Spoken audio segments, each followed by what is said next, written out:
ഓം ഗുരുർബ്രഹ്മാ ഗുരുർവിഷ്ണു ഗുരുർദേവോ മഹേശ്വരഃ ഗുരു സാക്ഷാത് പരം ബ്രഹ്മ തസ്മൈ ശ്രീ ഗുരവേ നമഃ.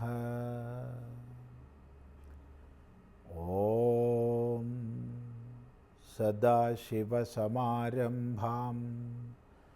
ശങ്കരാചാര്യമധ്യമാം അസ്മദാചാര്യപര്യന്താം വന്ദേ ഗുരുപരമ്പരാം.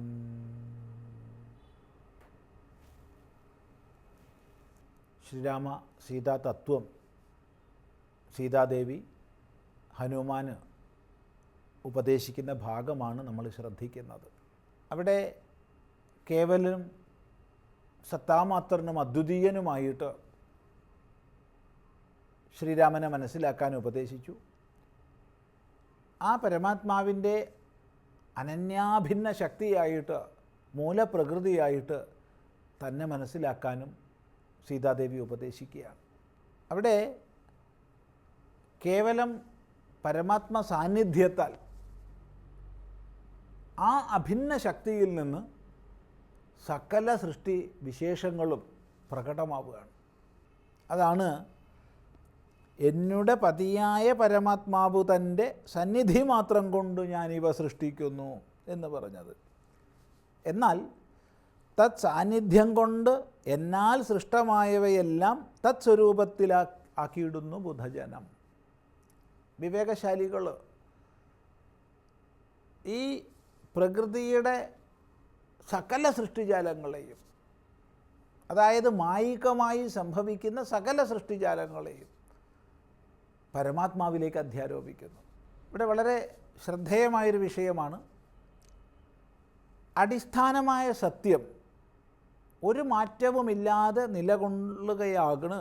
അങ്ങനെ അടിസ്ഥാനപരമായ സത്യം യാതൊരു മാറ്റവുമില്ലാതെ നിലകൊള്ളുമ്പോൾ തന്നെ സകല ആകാരഭേദങ്ങളിലും പ്രകടമാകുന്നു, നിലനിൽക്കുന്നു, പിന്നീട് അവയിൽ നിന്ന് തിരോഭവിക്കുന്നു. പ്രസിദ്ധമായ ദൃഷ്ടാന്തം ആചാര്യന്മാർ അനാദികാലമായി ഉപദേശിക്കുന്ന ദൃഷ്ടാന്തം തന്നെ ആവർത്തിച്ചാൽ, വിവിധ ആകൃതി വിശേഷങ്ങളിൽ സ്വർണ്ണാഭരണങ്ങൾ മാലയായും വളയായും മോതിരമായും അരഞ്ഞാണമായും കമ്മലായും അങ്ങനെ അങ്ങനെ അങ്ങനെ ഏതെല്ലാം രീതിയിലാണ്. ഓരോന്നിനും പ്രത്യേകം പ്രത്യേകം പേരുകൾ, ഓരോന്നിനും പ്രത്യേകം പ്രത്യേകം രൂപങ്ങൾ. അങ്ങനെ നാമരൂപങ്ങൾ മാത്രമല്ല, അവയുടെ പ്രയോജനങ്ങളും വിഭിന്നങ്ങളാണ്. വള കഴുത്തിലിടാൻ പറ്റില്ല, മാല ചെവിയിൽ ധരിക്കാൻ പറ്റില്ല, തീർത്തും ഭിന്നമാണ്. അപ്പം നാമം, രൂപം, പ്രയോജനം ഇവ ഭിന്നമാണ്. പക്ഷേ ഈ രീതിയിലെല്ലാം പ്രകടമാകുമ്പോഴും അടിസ്ഥാന വസ്തുവോ സ്വർണമെന്ന വസ്തുവോ, സ്വർണം ഒരിക്കലും മാലയായിട്ടില്ല, സ്വർണം കൊണ്ട് ആർക്കും മാല ഉണ്ടാക്കാൻ കഴിയില്ല. സ്വർണം ഒരിക്കലും വളയായിട്ടില്ല, സ്വർണം കൊണ്ട് ആർക്കും വള ഉണ്ടാക്കാൻ കഴിയില്ല. മാലയെന്നും വളയെന്നും മോതിരമെന്നുള്ള പല രൂപ നാമഭാവങ്ങളെ പ്രാപിക്കുമ്പോഴും വസ്തുവായി തന്നെ ഇരിക്കുകയാണ്. ഇതുപോലെ നാമരൂപാത്മകമായി ഏതെല്ലാം ഭാവങ്ങളിൽ മായികമായി പ്രപഞ്ച വികാരങ്ങൾ ഉണ്ടാവുന്നുവോ അവ മുഴുവൻ ആഭരണഭേദത്തെ സ്വർണത്തിൽ കൽപ്പിക്കും പോലെ ഈ നാമരൂപഭാവഭേദങ്ങളെ മുഴുവൻ പരമാത്മാവിൽ കൽപ്പിക്കുന്നു. പരമാത്മാവിൽ ഒരു ഭേദവും സംഭവിച്ചിട്ടില്ല. അതൊരിക്കലും ജഗത്തായിട്ടില്ല, അതൊരിക്കലും ജീവനായിട്ടില്ല. കേവലമായ സത്താമാത്ര സ്വരൂപത്തിൽ നിലകൊള്ളുകയാണ്. പക്ഷേ ഇപ്രകാരം കൽപ്പിക്കപ്പെടുന്നു. എന്നിട്ട് പറയാണ്, തത്സ്വരൂപത്തെ അറിഞ്ഞവനെ അറിയൂ ഇതിൻ്റെ പരമാർത്ഥം. എന്ത് പരമാർത്ഥം? സത്യം ഭേദരഹിതമായി നിലകൊള്ളുന്നുവെന്നും എല്ലാ നാമരൂപാത്മക വൈവിധ്യങ്ങളും, അതായത് മായികങ്ങളായ വൈവിധ്യങ്ങളും ആ പരമാത്മാവിൽ നമ്മൾ അധ്യാരോപിക്കുകയാണ് എന്നുമുള്ള പരമാർത്ഥം, അത് അറിഞ്ഞവനെ അറിയൂ. അറിഞ്ഞവൻ്റെ ദൃഷ്ടിയിൽ ആഭരണഭേദങ്ങൾ കേവലം വ്യാവഹാരികമാണ്. അതറിയില്ലെങ്കിലോ ആഭരണം സത്യമാണെന്ന് കരുതും, മാല സത്യമാണ്, വള സത്യമാണ്. എന്നാൽ അറിഞ്ഞവനറിയാം സ്വർണമെന്ന അധിഷ്ഠാന വസ്തുവിൽ നിന്ന് ഭിന്നമായിട്ട് മാലയ്ക്കോ വളയ്ക്കോ അസ്തിത്വമില്ല. സ്വർണ്ണം എടുത്ത് മാറ്റിയാൽ മാലയില്ല, വളയില്ല. അതേസമയത്ത് മാലയോ വളയോ എടുത്തു മാറ്റിയാൽ സ്വർണത്തിനൊരു തകരാറുമില്ല. അത് പരിവർത്തനരഹിതമായി നിലകൊള്ളുന്ന കേവല സത്യസ്വരൂപമാണ്. അതുകൊണ്ടാണ് പറയുന്നത്, ഈ നാമരൂപാത്മക വികാരങ്ങളെ മുഴുവൻ പരമാത്മാവിലേക്ക് അധ്യാരോപിക്കുന്നു. എന്നാൽ തത്വം അറിഞ്ഞവനേ അറിയൂ. തത്വം അറിഞ്ഞവനറിയാം അത് വികാരരഹിതമാണ്, പരിണാമരഹിതമാണ്. ഇങ്ങനെ പരമാത്മസ്വരൂപത്തെ, അനന്യവും അഭിന്നവുമായ ശക്തിവിശേഷമായ മായയെ, മായാകാര്യങ്ങളെ എങ്ങനെ പരമാത്മാവിലേക്ക് നമ്മൾ അധ്യാരോപിക്കുന്നു എന്നുള്ളതിനെ പറഞ്ഞ ശേഷം തീർത്തും വ്യാവഹാരിക തലത്തിലേക്ക് ഇറങ്ങി വന്ന് എങ്ങനെയൊക്കെയാണ് ഈ കൽപ്പനകൾ വരുന്നത് എന്നുള്ളതിനെ ഉദാഹരിക്കാൻ ശ്രീരാമൻ്റെ ചരിത്രത്തെ വളരെ സംക്ഷിപ്തമായിട്ട് എടുത്തു പറയുകയാണ്. നോക്കൂ, ഭൂമിയിൽ ദിനകരവംശത്തിൽ അയോധ്യയിൽ രാമനായി സർവേശ്വരൻ താൻ വന്നു പിറന്നതും ആമിഷഭോജികളെ വധിപ്പാനായിക്കൊണ്ടു വിശ്വാമിത്രനോടും കൂടെ എഴുന്നള്ളിയ കാലം, ക്രുദ്ധയായി അടുത്തൊരു ദുഷ്ടയാം താടകയെ പദ്ധതി മധ്യേ കൊന്നു സത്വരം സിദ്ധാശ്രമം, ബദ്ധമോദേന പൊക്കു യാഗരക്ഷയും ചെയ്തു സിദ്ധസങ്കൽപ്പനായ കൗശികമുനിയോടും.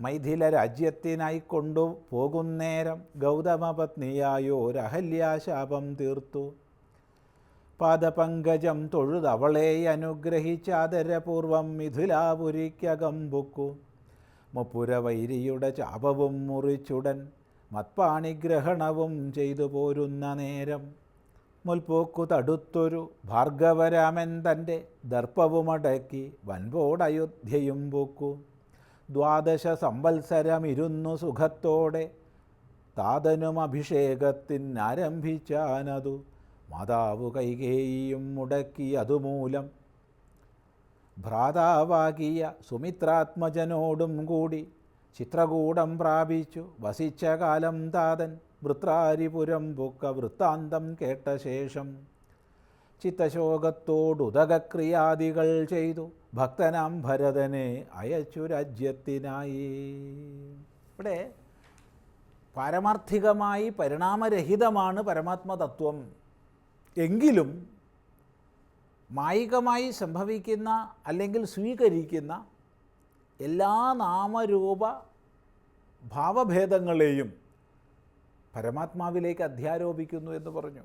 അപ്രകാരം വ്യാവഹാരികമായിട്ട് എന്തൊക്കെയാണ് ഉണ്ടായത്?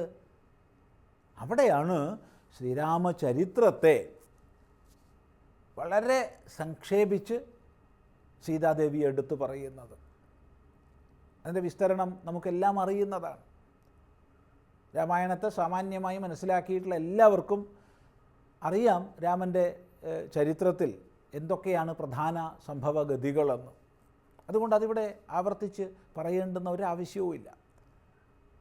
അയോധ്യയിൽ ജനിച്ചതും വളർന്നതും, എങ്ങനെ ജനിച്ചു, എപ്പോൾ ജനിച്ചു, തുടർന്ന് വളർന്നത്, ബാലലീലകൾ, യാഗ സംരക്ഷണത്തിനായിക്കൊണ്ട് വിശ്വാമിത്ര മഹർഷിയുടെ കൂടെ പോയത്, യാഗരക്ഷ ചെയ്തത്, സുബാഹുവെ വധിക്കുകയും മാരീചനെ 100 യോജന കടലിൽ ആഴ്ത്തുകയും ചെയ്ത വിശേഷങ്ങൾ,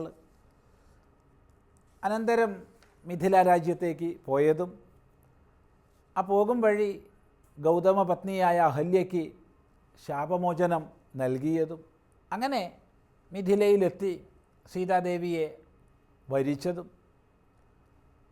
തിരിച്ച് അയോധ്യയിലേക്ക് പോകുന്ന വഴിക്ക് പരശുരാമൻ്റെ ദർപ്പത്തെ ശമിപ്പിച്ചതും, 12 വർഷക്കാലം സീതാസമേതനായി അയോധ്യയിൽ കഴിഞ്ഞതും, ഇങ്ങനെയുള്ള രാമചരിതത്തെ സംക്ഷേപിച്ച് പറയുകയാണ് സീത. ഇതെല്ലാം വ്യാവഹാരിക തലം മാത്രം എന്നോർമ്മിപ്പിക്കാനാണ് അവിടുത്തെ പരമാർത്ഥ തത്വോപദേശം ആദ്യം ചെയ്തത്. ഈ ഭാഗം നമുക്ക് തുടർന്ന് ശ്രദ്ധിക്കാം.